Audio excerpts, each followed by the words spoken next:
5 of us were on a bike ride out of Richland Center area, and then we came up around the Kickapoo River Valley. It was a July Saturday morning, and it was incredibly hot and humid that day. I'm a nurse at Children's Hospital here in Milwaukee, and I was on shift, and I received a phone call from one of the guys that he was biking with, that Brad was down. They didn't know what was wrong, and they were currently doing CPR and had an AED on his chest. I just got off my bike and started walking for a little bit and then just went down. And I remember nothing from that time at all. In Vernon County, that area, the average response time for a first responder to show up is over 10 minutes. And fortunately, DNR conservation warden and a county deputy sheriff were en route to another call only 2 miles away. And before they got to that call, our call came through, they get rerouted to us, and they're there, I think, in 4 minutes. And the deputy sheriff had an AED. So they took over CPR. It took one shock to bring me back enough.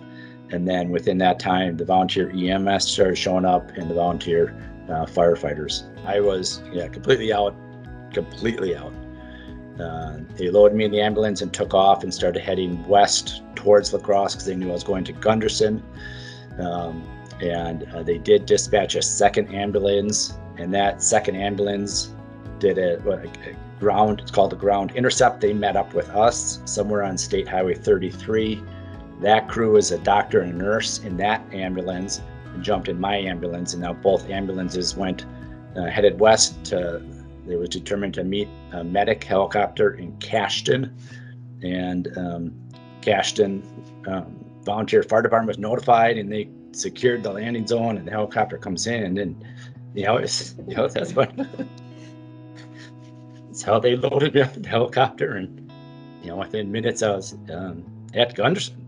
To deliver me to Gundersen, within an hour and 40 minutes, I think, still with a beating heart. It was against all odds. As soon as he landed at Gundersen, also I had communication from someone on your staff. And I do believe one of the emergency room doctors called me just to let me know what was going on, knowing that I was a healthcare worker, giving me maybe some more objective and subjective data as to what he, how he was doing and what state he was in, which was very important to me as I was driving up there, not knowing and not being able to be there. When I arrived to Gundersen, Brad was already in the ICU. He was unidentified. So when we walked in, they said, we don't have anybody by that name.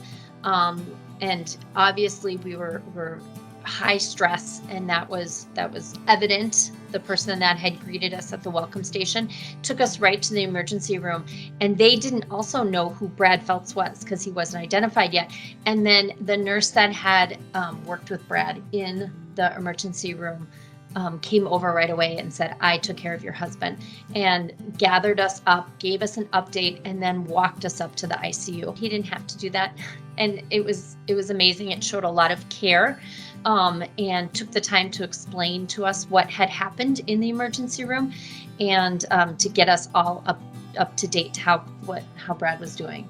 Our adult son, who was a college student in La Crosse, he was the first at the scene. He came to the emergency room and was at Brad's side. There was a respiratory therapist as well as one of the nurses that just really explained what was happening to our son and encouraged our son, told him that dad could hear him, to hold his hand.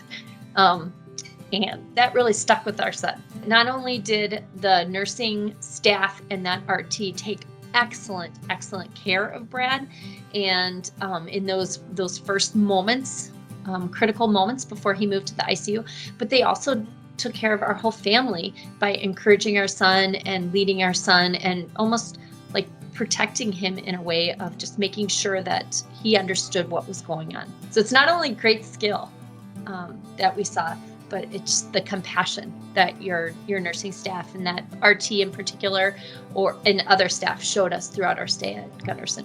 I had nothing on me. I had my scrubs, my uniform, my badge still on, and the nurses really came around me and they gave me, clothing to wear in the middle of the night when we were there. They gave me toothbrush and toothpaste and some cards to get food. I mean, it was just exceptional how they took care of me as I was watching them skillfully take care of Brad and save his life. So we are so thankful for that, the nurses that we saw in the ICU as well as the ED. And then the same thing when we transferred to acute care. Exceptional.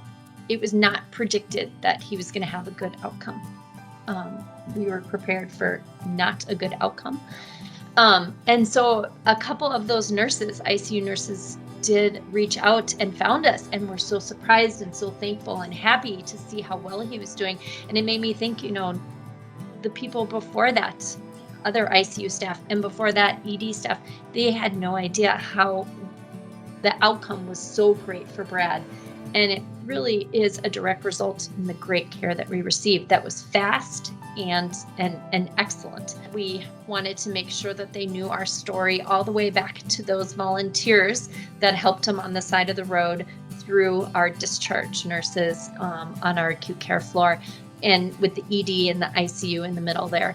That they knew that Brad's story ended well, but our story ended well, and I wanted them to know, and we wanted to encourage them that what they're doing is really important.